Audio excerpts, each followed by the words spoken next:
நபி ஸல்லல்லாஹு அலைஹி வஸல்லம் அவர்கள் சொன்ன ஒரு ஹதீஸை அபூ ஹுரைரா ரலியல்லாஹு அன்ஹு அவர்களின் வாயிலாக இமாம் புகாரி ரஹிமஹுல்லாஹ் அவருடைய புகாரி ஷரீஃப் கிரந்தத்தில் பதிவு செய்திருக்கின்றார். ஒரு மனிதர் ரசூலுல்லாஹி ஸல்லல்லாஹு அலைஹி வஸல்லம் அவர்களிடத்தில் வந்து, யா ரசூலல்லாஹ், அல்லாஹ்வின் தூதரே, எனக்கு ஒரு உபதேசம், ஒரு வசியத் செய்யுங்க என்று வேண்டிய நேரத்தில் ரசூலுல்லாஹி ஸல்லல்லாஹு அலைஹி வஸல்லம் அவர்கள் சொன்னார்கள், லா தக்தப், நீங்க கோபப்படவான. அவர் ஃபரத்தத மிராரன், திரும்ப திரும்ப அவர் ஏதாவது ஒரு உபதேசத்தை செய்யுங்க என்று பல தடவைகள் கேட்ட பொழுதும் ரசூலுல்லாஹி ஸல்லல்லாஹு அலைஹி வஸல்லம் அவர்கள் திரும்ப திரும்பவும் அதே வார்த்தைகளான லா தக்தப், நீங்க கோபப்படவானா என்ற இந்த உபதேசத்தை செய்தார்கள். இமாம் அஹ்மத் ரஹிமஹுல்லாஹ் மேலும் நிச்சயமான சில வார்த்தைகள் கொண்டு வந்திருக்கின்றாங்க. இந்த மனிதர் போய் இந்த நபியவர்களுடைய உபதேசத்தை சிந்தித்து பார்த்தார். அவர் சொல்றார், நான் நபியவர்கள் சொன்ன இந்த வசியத்தை, கோபப்படவானா என்ற இந்த வசியத்தை நான் சிந்தித்து பார்த்த பொழுது எல்லா ஷர்றுகளுக்கும், எல்லா ஷர்ரையும் கொண்டு சேரக்கூடிய, எல்லா கெடுதிகளையும் கொண்டு சேர்க்கக்கூடிய ஒன்றுதான் இந்த கோபம் என்பதை நான் விளங்கிக் கொண்டேன் என்று சொல்றார். கண்ணியமான அல்லாஹ்வின் நல்லடியார்களே, சகோதரர்களே, உண்மையும் அதுதான். இந்த வசியத் அந்த மனிதனுக்கு மாத்திரமல்ல, எங்கள் எல்லோருக்கும் தான். கண்ணியமானவர்களே, இந்த கோபத்தினால, ஒரு மனிதன் கோபத்தை வெளிப்படுத்தினால அதனுடைய அதனுடைய விளைவாக நாம் பல விஷயங்களை பார்க்கிறோம். பல உறவுகள், பல நட்புகள் இந்த கோபத்தால அதில் துண்டிக்கப்பட்டிருக்கின்றன. பல பேர் தனக்கு 100% ஹிதமத் செய்த, நல்ல முறையில் இருந்த ஏதோ ஒரு விஷயத்தால ஒரு முன்பின்னாக பல மனைவிமார்கள் இந்த கோபத்துடைய வெளிப்பாடால தலாக் சொல்லியிருக்கிறார்கள். இன்னும் பல அப்பாவி உயிர்கள் ஒரு மனிதன் தன்னுடைய கோபத்தை வெளிப்படுத்த போய் அவைகள் கொலை செய்யப்பட்டிருக்கின்றன. இப்படி பார்த்தால் பல விஷயங்களை, பல விபரீதங்களை மனிதன் இந்த கோபத்தை வெளிப்படுத்துறதால் அடைகின்றான்.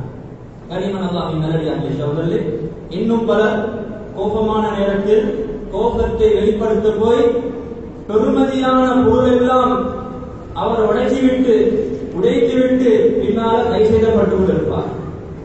கனிமன் அல்லாஹ்வின் நல்லடியார்களே, சகோதரர்களே, எனவே கோபம் உலகத்திலும் தான் ஆகிராவிலும் தான் மனிதனுக்கு பல நஷ்டங்களை, பல பிரச்சனைகளை, பல சிக்கல்களை உண்டாக்கி கொடுக்கிறது.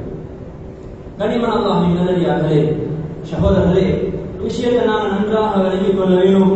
கோபம் என்று சொல்வது அது ஷைத்தானை சார்ந்தது, ஷைத்தானுடைய ஊசலத்தால ஏற்படக்கூடிய ஒன்று. எனவே மனிதன் இதற்கு ஏமாந்துடக்கூடாது. கோபம் இது ஷைத்தான் மனிதனை உலகத்திலும் ஆசிராவிலும் பல சிக்கல்கள்ல சிக்க வைப்பதற்கு அவன் பயன்படுத்துகிற மிகப்பெரிய ஒரு ஆயுதம். கனிமன் அல்லாஹ்வின் நல்லடியார்களே, சகோதரர்களே, இந்த பல பேர் இருக்கிறாங்க ஜெயில, சிறை வாழ்க்கை பல வருடங்கள் அனுபவிச்சு கொண்டிருக்கின்றாங்க. ஒன்றும் இல்லை, ஒரு சின்ன விஷயத்திற்கு தன்னுடைய கோபத்தை அவர் வெளிப்படுத்தினாரு, அவசர கோபத்துக்கு அவர் அடிமையாகினாரு, இன்னைக்கு சிறை வாழ்க்கையை அனுபவிச்சு கொண்டிருக்கின்றார். இளைஞனிமான அல்லாஹ்வின் நல்லடியார்களே, சகோதரர்களே, இந்த உபதேசத்தை நாங்களும் எடுத்து ஆசிராலையும் துன்யாலையும் பல கைதுகளை நாங்க எங்களோட வாழ்க்கையில உண்டாக்குறதுக்கு நாங்க முயற்சி செய்யணும். எங்களோட வாழ்க்கையில பல ஷர்றுகள், பல கெடுதிகள் இந்த கோபத்தை நாங்கள் கட்டுப்படுத்துறதால எங்களோட வாழ்க்கையை விட்டு அது தூரமாக. கனிமன் அல்லாஹ்வின் நல்லடியார்களே, சகோதரர்களே, ஷைத்தான்கள் எந்த அளவுக்கு மடையனாக இருக்கின்றான்டா, நாங்க யோசிக்கிறோம். யாராவது ஒருத்தர்களோட மடத்தனமான முறை நடக்கிற நேரத்துல நாங்க எங்களோட கோபத்தை வார்த்தையாலேயோ செயலாலேயோ வெளிப்படுத்தலாடி நாங்க கோழைகள் நாங்க யோசிக்கிறோம். அப்படி எங்களோட வார்த்தைகளால, எங்களோட செயலால எங்களோட கோபத்தை வெளிப்படுத்தினா இது நாங்க வீரர்களாக நாங்க யோசித்துக் கொண்டு இருக்கின்றோம். இல்லை கண்ணியமானவர்களே, நபி ஸல்லல்லாஹு அலைஹி வஸல்லம் அவர்கள் ஒரு தடவை ஒரு கூட்டத்திற்கு பக்கத்தால போனாங்க. அங்க மல்யுத்தம் செஞ்சு கொண்டிருந்தாங்க. ஒருத்தர் சண்டையிட்டு போட்டிக்காக வேண்டி யார் அடுத்தவரை வீழ்கிறாரோ அவர் வெற்றி பெறுவார். அவருடைய வீரத்தை அவர் அதன் மூலமாக வெளிப்படுத்துவார். ஸல்லல்லாஹு அலைஹி வஸல்லம் கேட்டார்கள், மாஹாலா, என்ன நடக்குது? சொன்னாங்க, இவர்தான் மல்யுத்த வீரர், இவரோட யாரும் மோதினாலும் இவர் அவரை கீழே போட்டு வெட்டிடுவார், மிகப்பெரிய வீரன் என்று சஹாபாக்கள் சொன்னார்கள். சொன்னார்கள், இதை விட ஒரு வீரனை நான் உங்களுக்கு சொல்லட்டுமா என்று சொல்லி சொன்னார்கள். யாரு தனக்கு அநியாயம், ஒரு மனிதன் தனக்கு அநியாயம் செய்த நேரத்தில் தனக்கு வார கோபத்தை வெளிப்படுத்தாம தன்னுடைய கோபத்தை கட்டுப்படுத்தி தன்னுடைய நஃப்ஸையும் அந்த கோபத்தை ஏற்படுத்தின ஷைத்தானையும் அந்த அநியாயம் செய்யறதுக்கு தூண்டுதலாக இருந்த அந்த மனிதனுடைய ஷைத்தானையும் யாரு வெல்வாரோ இவர்தான் மிகப்பெரிய ஒரு வீரர் என்று ஸல்லல்லாஹு அலைஹி வஸல்லம் அவர்கள் சொன்னார். நிரணியமான அல்லாஹ்வின் நல்லடியார்களே சகோதரர்களே, இன்னொரு ஹதீஸ் நபி அவர்கள் சொல்ற நேரத்தில் லைஸ ஷதீது பிஸ்ஸுரா, புகாரி வரக்கூடிய ஹதீஸ். கனிமானவர்களே, வீழ்த்துபவன் வீரன் அல்ல, இன்னம ஷதீத், யாரு வீரன் என்றால் அல்லதி யம்லிகு நஃப்ஸஹு இன்தல் கதப், யார் கோபம் வர நேரத்தில் தன்னை கட்டுப்படுத்திக் கொள்றாரோ இவர்தான் மிகப்பெரிய. கனிமன் அல்லாஹ்வின் நல்லடியார்களே, யதார்த்தமும் அதுதான். தன்னையே கட்டுப்படுத்த முடியாத ஒருவனுக்கு அடுத்தவனை வீழ்த்தியால் என்ன பயன் இருக்கிறது? தன்னை வந்து கட்டுப்படுத்த முடியாத இவனுக்கு ஆகவே வீரனாக முடியும். கனிமன் அல்லாஹ்வின் நல்லடியார்களே சகோதரர்களே, எனவே நாங்க எங்கட வீரத்தை அதுல காட்டுறது அல்ல, இங்க நாங்க எங்கட கோபத்தை கட்டுப்படுத்தி அல்லாஹ்விடத்துல நாங்க அந்த வீரப்பட்டத்தை நாங்க பெற வேண்டும். எப்படி மனிதர்கள் வீரர்கள் ஒரு கண்ணியத்தை அடைகிறார்களோ இதே போல யாரெல்லாம் தன்னுடைய கோபத்தை கட்டுப்படுத்தி அல்லாஹ்வுக்காகவே அதை விட்டுக் கொடுக்கிறாரோ இவர் அல்லாஹ்விடத்தில் ஒரு வீரனாக அவர் பதிவு செய்யப்படுவார். அல்லாஹ்விடத்தில் பெரிய கண்ணியங்களை அவர் அடைவார். கண்ணியமான அல்லாஹ்வின் நல்லடியார்களே சகோதரர்களே, இதாக ஒரு பெரிய ஒரு வசியத்தாக ஒரு உபதேசமாக எங்கட வாழ்க்கையில நாங்கள் ஒவ்வொருத்தரும் எடுத்துக்கொள்ள வேண்டும். கண்ணியமான அல்லாஹ்வின் நல்லடியார்களே சகோதரர்களே, ஷைத்தான் எங்களை பல சிரமங்கள்ல பல பிரச்சனைகள்ல சிக்க வைக்கிறதுக்கு பயன்படுத்துற பெரிய ஆயுதம் தான் இந்த கோபம். எப்படி இந்த கோபத்தால சில மனிதர்கள் உலகத்துடைய இந்த சிறை வாழ்க்கைய அனுபவிக்கிறது போல இவர் பயன்படுத்துறதால ஆகிரால இருக்கிற பெரிய சிறைச்சாலை, இதை விட பயங்கரமான ஜஹன்னம் என்ற சிறைச்சாலையையும் பல பேர் அடையிருக்கிறார். கோபத்தை வெளிப்படுத்தி. கண்ணியமான அல்லாஹ்வின் நல்லடியார்களே சகோதரர்களே, ஒரு தடவை அபூ மஸ்ஊத் ரலியல்லாஹு அன்ஹு அவங்க அறிவிக்கிறாங்க, சொல்றாங்க, நான் என்னுடைய ஒரு அடிமைக்கு சாட்டையால அடிச்சு கொண்டிருந்தேன். பின்னால் ஒரு சத்தம் கேட்டது, ஏ அலாம் அலா மஸ்ஊத், அபூ மஸ்ஊதே நல்லா விளங்கிக்கோங்க. இப்ப இவருக்கு சத்தம் தூரத்தில் கேட்கிறதால சரியாக விளங்கல, திரும்பவும் அடிச்சு கொண்டே இருக்கிறார். அந்த சத்தம் மெதுவாக கிட்ட வந்து கொண்டே இருந்தது. மிக கிட்ட வந்ததோட இவர் திரும்பி பார்க்கிறாரு. அப்ப ரசூலுல்லாஹி ஸல்லல்லாஹு அலைஹி வஸல்லம் அவங்க, யா மஸ்ஊத், அபூ மஸ்ஊத் நல்லா விளங்கிக்கோங்க. உடனே உங்களோட கையில் இருக்கிற சாட்டை அப்படியே நபியோட அச்சத்தால விழுந்துச்சு. சொன்னாங்க ரசூலுல்லாஹி ஸல்லல்லாஹு அலைஹி வஸல்லம், அபூ மஸ்ஊதே நல்லா விளங்கிக்கோங்க, நீங்க இந்த அடிமை மீது உங்களுக்கு இருக்கிற அதிகாரத்தை விட, உரிமையை விட, சக்தியை விட, பலத்தை விட அல்லாஹ் உங்கள் மீது அதிகாரம் உள்ளவனாக இருக்கிறான், சக்தி உள்ளவனாக இருக்கிறான் என்று சொன்னான். உடனே அபூ மஸ்ஊத் ரலியல்லாஹு அன்ஹு சொன்னாங்க, யா ரசூலல்லாஹ், இந்த அடிமையை நான் அல்லாஹ்வுக்காகவே உரிமையை விட்டு விட்டேன்னு சொன்னான். அப்படி அவங்க சொன்னாங்க, நீ இப்படி மட்டும் செய்யலாட்டி அவளோட நரக நெருப்பு தொட்டு இருக்கும். கண்ணியமான அல்லாஹ்வின் நல்லடியார்களே சகோதரர்களே, அதனால கோபம் வாரத்தால அதை நாங்க வெளிப்படுத்த போகக்கூடாது. எத்தனையோ பேர் இருக்கிறார், தன்னுடைய கோபத்தை தனக்கு கீழே இருக்கிற மனைவி மக்களுக்கு காட்ட போறாங்க. தன்னுடைய பிள்ளை தான் பெற்ற பிள்ளை என்ற பழகி அவருக்கு அடிக்கலாம் முடியாது. கண்ணியமான அல்லாஹ்வின் நல்லடியார்களே சகோதரர்களே, தொழுகையே 70 விஷயத்துல கூட நபி அவங்க அடிக்கிறதுக்கு எப்ப அனுமதி கொடுத்தாங்க? 7 வயசுல நீங்க தொழுகையை 7 வயசுல இருந்தே பயிற்சியை கொடுக்கவே. மகான் தொழுகை கடமை, தொழுகையை பத்தி அவர் புத்திமதியாக சொல்லி சொல்லி சொல்லி எத்தனை வருஷம்? 3 வருஷம். 10 வயசுல தான் இப்ப இந்த 3 வருஷம் உபதேசம் செஞ்சும் அந்த மகான் படல அவர் தொழுகிறார் இல்லாட்டி இவருக்கு அடிக்கிறதுக்கு அனுமதி. இவர் எந்த ஒரு உபதேசமும் செய்யாம ஒரே நிக்க அடிக்கிறதுக்கு அனுமதி கிடையாது. கண்ணியமான அல்லாஹ்வின் நல்லடியார்களே சகோதரர்களே, அதே நேரத்தில் நாங்க கோபம் வார நேரத்தில் எங்களுக்கு கீழால் இருக்கிற பிள்ளைகளா இருக்கலாம், அல்லது நாம் ஒரு ஆசானாக இருந்தால் மாணவனாக இருக்கலாம், அவங்கள திருத்த வேணும், கண்டிக்க வேணும் என்ற நோக்கத்தில் அடிக்கிற நேரத்தில் கூட நாங்க கட்டுப்பாடாக இருக்க முன்னால் யோசிக்க வேணும். நான் இந்த தண்டனையை கொடுக்கிறேன் எங்க கோபத்தை தீர்ப்பதற்காக வேண்டியா அல்லது இவன் திருந்துறதுக்காக வேண்டியா? நிறைய பேர் அடிக்கிறது அவன் திருந்துற நோக்கிறது அல்ல, அவனோட கோபத்தை தீர்த்திருக்காக வேண்டிய. என்னைய மதிக்கல, என்ன பேச மதிக்கல, என்ன கண்ணியப்படுத்தல, இந்த நோக்கத்துக்காக நீ அடிக்க முடியாது. கண்ணியமான அல்லாஹ்வின் நல்லடியார்களே சகோதரர்களே, திருத்துற நோக்கத்துல ஒரு சின்ன ஒரு அடியும் அவனுடைய வாழ்க்கையில ஒரு பெரிய பாதிப்பை, ஒரு மாற்றத்தை ஏற்படுத்தும். அப்படி அல்ல, இவருடைய கோபத்தை தீர்க்கிறதுக்காக வேண்டி இவர் அடிக்கிறதாக இருந்தால் அது மிருகத்துக்கு அடிக்கிறத போல அடித்தாலும் எந்த ஒரு மாற்றத்தையும் அதை ஏற்படுத்த மாட்டார். கண்ணியமான அல்லாஹ்வின் நல்லடியார்களே சகோதரர்களே, மனைவி மக்களுடைய விஷயத்திலையும் நாங்கள் அல்லாஹ்வை பயந்து கொள்ள வேண்டும். அதனால நபி ஸல்லல்லாஹு அலைஹி வஸல்லம் அவருடைய மரண தருவாயில செஞ்ச வசியத்தில் ஒன்றுதான் பெண்கள் ஒரு நல்ல முறையில் எடுத்துக்கோங்க, அவங்களுடைய விஷயத்தில் நீங்க பயந்துக்கோங்க. கண்ணியமானவர்கள், அவங்க மாற்றம் செய்தால் மார்க்கம் ஒரு வழிகாட்டலை சொல்லி முதலாவது புத்திமதி சொல்ல வேண்டும், உபதேசம் செய்ய வேண்டும். அது சொல்லியும் சரி வரலையா, இப்ப அவங்கள படுக்கையில ஒதுக்க வேண்டும். இதுவும் செஞ்சு அவங்க திருந்தலாட்டி காயம் வராதவாறு அவங்க அடிக்க அனுமதி இருக்கிறது. கண்ணியமான அல்லாஹ்வின் நல்லடியார்களே சகோதரர்களே, இது ஒன்றும் செய்யாமல் இவருடைய வாழ்க்கையில நிறைய தவறு இருக்குது.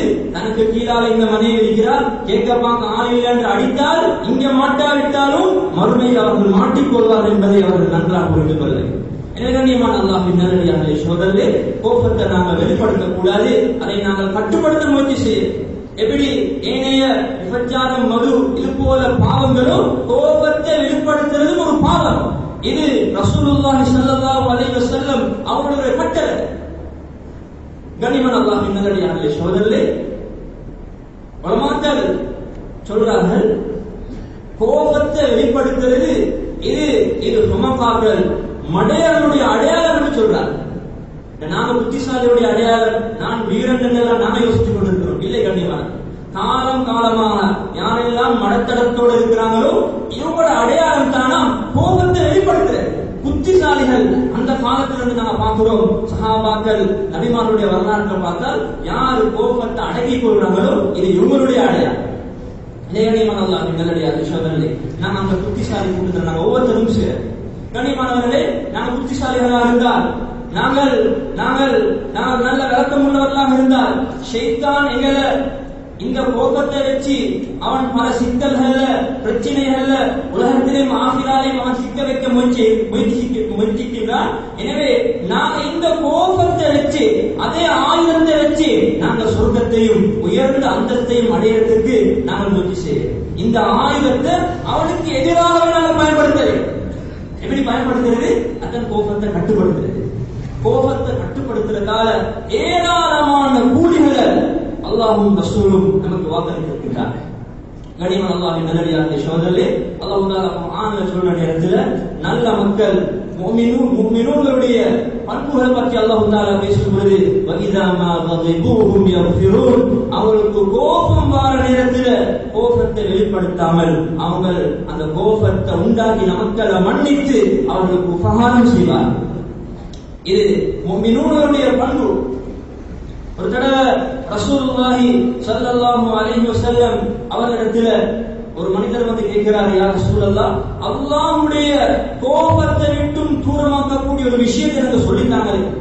ரசூலுல்லாஹி ஸல்லல்லாஹு அலைஹி வஸல்லம் அவர்கள் சொன்னார்கள், நீங்க கோபப்படவானும், அல்லாஹ்வுடைய கோபத்தை விட்டும் நீங்க பாதுகாக்கப்படுவீங்க. இன்னொரு ஹதீஸ்ல ரசூலுல்லாஹி ஸல்லல்லாஹு அலைஹி வஸல்லம் அவர்கள் சொன்னார்கள், மன் கஃப கதபஹு கஃப அல்லாஹு அன்ஹு அஸாபஹு, யாரு தனக்கு வர கோபத்தை கட்டுப்படுத்துறாரோ அல்லாஹ் அவனுடைய தண்டனை வேதனையை விட்டும் இதனை அல்லாஹ் தஆலா பாதுகாப்பான் என்று ரசூலுல்லாஹி ஸல்லல்லாஹு அலைஹி வஸல்லம் அவர்கள் சொன்னார். இந்த கண்ணியமான அல்லாஹ்வின் நல்லடியார்களே சகோதரர்களே, சமூகத்தோட மக்களோட பலகிற நேரத்தில் பலவிதமான பிரச்சனைகளுக்கு, பலவிதமான சிக்கல்களுக்கு நாம் முகம் கொடுப்போம். பல பேர் எங்களுக்கு கோபமான அமைப்புகள் நடந்து கொள்வாங்க. எனவே அந்த நேரத்தில் நாங்க கோபத்தை நாங்க பயன்படுத்தாமல், வெளிப்படுத்தாமல், அதை கட்டுப்படுத்தி இந்த பாக்கியங்கள் அடைவதற்கு நாங்க ஒவ்வொருத்தரும் முயற்சி செய்வோம். கண்ணியமான அல்லாஹ்வின் நல்லடியார்களே சகோதரர்களே, எனவே குர்ஆன் சொல்லுது, யாராவது ஒருத்தர் அவங்களுக்கு அநியாயம் செய்தால் அதற்கு நீங்க ரிட்டர்ன் கொடுக்கிற நேரத்தில் அது அவருக்கு ஏதாவது நோவினையான வார்த்தைகளால செயல்களால நீங்க கொடுக்காம நல்ல முறையில கொடுங்க. ادفع بالتي هي احسن فاذا الذي بينك وبينه عداوه كانه ولي حميم. நான் சொல்லுவேன் என்னது, நல்ல ஒரு ரிட்டர்ன் கொடுத்தேன், நல்ல ஒரு பதில கொடுத்தேன், நல்ல ஒரு அடியை கொடுத்தேன் என்று நான் சொல்லுவோம், வீரத்தனமாக பேசுவோம். கண்ணியமான குர்ஆன் சொல்லுது என்னது, இதுஃபா பில்லதி ஹிய அஹ்ஸன். உங்களுக்கு கெடுதியை செஞ்ச மனிதனுக்கு நீங்க நல்லதை செஞ்சு ரிட்டர்ன் கொடுங்க, நல்லதை செஞ்சு. அப்படி செஞ்சீங்கன்னு சொன்னால் இதல்லதி பைனக வ பைனஹு அதாவா, உங்களுக்கும் அந்த மனிதனுக்கும் மத்தியில் உள்ள அந்த பகை நீங்கி அவருக்கு அன்னஹு வலியுன் ஹமீம், ஒரு உற்ற ஒரு நண்பனாக மாறிவிடுவார் என்று சொல்லிட்டு குர்ஆன்ல அல்லாஹ் தஆலா கடவுள் சொல்றான், வமா யுலக்காஹா இல்லல்லதீன ஸபரு. இந்த தன்மை தனக்கு அநியாயம் செஞ்சவனை மன்னிச்சு உபகாரம் செய்ய இந்த தன்மை யாருக்கு வரும் என்று சொன்னால், யாருக்கு பொறுமை இருக்குதோ அவருக்கு தான் இது கிடைக்கும். وما يلقاها الا الذين صبروا وما يلقاها الا ذو حظ عظيم. ஆகியால பாக்கியசாலிகளுக்கு, மிகப்பெரிய பாக்கியம் உள்ளவர்களுக்கு தான் இது கிடைக்கும் என்று குர்ஆன் சொல்லுது. எனவே கண்ணியமான அல்லாஹ்வின் நல்லடியார்களே, சகோதரர்களே, நாங்க எங்களோட கோபம் அடைய வைக்கிற மக்களுக்கு நாங்க அதற்கு பதில் கொடுத்து நாங்க இல்லாம நாங்க கட்டுப்படுத்தி ஆகியால உயர்ந்த அந்தஸ்துகளை அடைவதற்கு நாங்க ஒவ்வொருத்தரும் முயற்சி செய்யும். கண்ணியமான அல்லாஹ்வின் நல்லடியார்களே, உமர் இப்னு அப்துல் அஸீஸ் ரஹ்மத்துல்லாஹி அலைஹி மிகப்பெரிய ஒரு கலீஃபா. அவர் ஒரு தடவை மஸ்ஜிதுல போற நேரத்தில் ஒருத்தர் உறங்கி கொண்டிருந்தார். இப்ப அவருடைய காலில் இவருடைய கால் தட்டுப்படுது. இப்ப அந்த தூங்கி கொண்டிருந்த மனிதர் போனவர் உமர் இப்னு அப்துல் அஸீஸ் பெரிய கலீஃபான்னு தெரியாம மஜ்னூன், இவர் ஒரு பைத்தியக்காரன்னு சொல்லிட்டார். கண்ணியமானவர்களே, உமர் இப்னு அப்துல் அஸீஸ் அதுக்கு பதில் சொல்ல போகல. அவருக்கு அந்த அதிகாரத்தை செலுத்தலாம், பெரிய கலீஃபா. ஆனாலும் லாலா இல்ல நான் அங்கால போயிட்டார். இப்ப பக்கத்துல வர மனிதர் சொன்னாரு, ஹலீஃபாவே உங்களை பார்த்து அவன் ஏசுறானே சொன்னாரு, அவன் எனக்கு பைத்தியக்காரன் சொன்னாரு, நான் ஒரு பைத்தியக்காரன் இல்ல அப்படின்னா இல்ல சொல்லிட்டு வந்துட்டேன், அவ்வளவுதான். கண்ணியமான அல்லாஹ்வின் நல்லடியார்களே, சகோதரர்களே, எனவே நாங்க முன்னோர்களுடைய வரலாறு பார்த்தால் இந்த முறையில நல்ல முறையில நடந்து கொண்டிருக்கிறான். கண்ணியமானவர்களே, ஒரு தடவை ஒரு கிராமவாசி, ஒரு ஆராபி நபி ஸல்லல்லாஹு அலைஹி வஸல்லம் அவருடைய உடுப்பு அப்படியே இறுக்கி பிடிச்சி சொன்னாரு, ஏண்ட பணத்தை தந்துடு, அல்லாஹ் உங்களுக்கு தந்த அந்த பணத்திலிருந்து எனக்கும் தந்துடு என்று கேட்கிறார். எந்த அளவுக்கு அவங்களோட அந்த புஜத்துல அந்த அடையாளம் பதிகிற அளவுக்கு அதை இறுக்கி பிடிச்சு கேட்டார். நபி ஸல்லல்லாஹு அலைஹி வஸல்லம் அவருடைய அந்த சகிப்புத்தன்மை எப்படி இருந்துச்சு, சிரிச்சிட்டு சொன்னாங்க, இவருடைய அந்த ஹக்க அந்த பணத்திலிருந்து இவருக்கு அந்த விஷயத்தை கொடுத்துருங்கன்னு சொல்லி அனுப்பினான். நிரணியமான அல்லாஹ்வின் நல்லடியார்களே, சகோதரர்களே, இந்த தன்மைகளை நாங்கள் ஒவ்வொருத்தரும் எடுத்துக்கொள்ள. இப்னு தைமியா ரஹிமஹுல்லாஹ் அவர்கள் மிகப்பெரிய ஒரு அறிவாளி. இவர் ஜெயிலுக்கு போறதுக்கு ஒருத்தர் காரணமாக இருந்தார். இவருக்கு மிக விரோதம் காட்டின ஒருத்தர். இப்ப இவருடைய அந்த விரோதி மௌத்தாகின நேரத்தில் அவருடைய மாணவர் இப்னு கைம் ஜோசி ரஹ்மத்துல்லாஹி அலைஹி அவங்க இந்த இப்னு தைமியா ரஹிமஹுல்லாஹ் வந்து அதை ஒரு சுபச்செய்தியாக சொன்னார். உங்களுக்கு இவ்வளவு காலமாக விரோதம் பாராட்டின அந்த எதிரி மௌத்தாகிட்டார். இவர் நினைச்சார் இப்னு தைமியா ரஹிமஹுல்லாஹ் அவங்க இதை கேட்டு சந்தோஷப்படுவாங்க. கண்ணியமானவர்களே, சந்தோஷப்படல.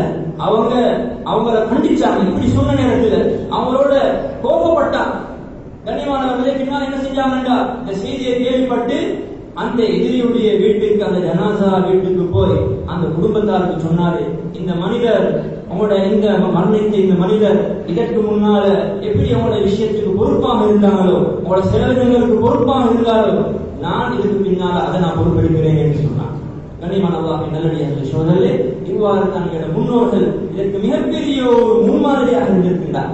கண்ணியமான அல்லாஹ்வின் நல்லடியார்களே, சகோதரர்களே, கோபம் வார நேரத்தில் நாங்கள் அதை கட்டுப்படுத்தி இப்படிப்பட்ட பாக்கியங்கள் அடையறதுக்கு நாம் ஒவ்வொருத்தரும் முயற்சி செய்யணும். யாருக்காவது கோபம் வந்தால் அவருக்கு நபி ஸல்லல்லாஹு அலைஹி வஸல்லம் அதை கட்டுப்படுத்தக்கூடிய வழியை சொல்லியிருக்கின்றார்கள்.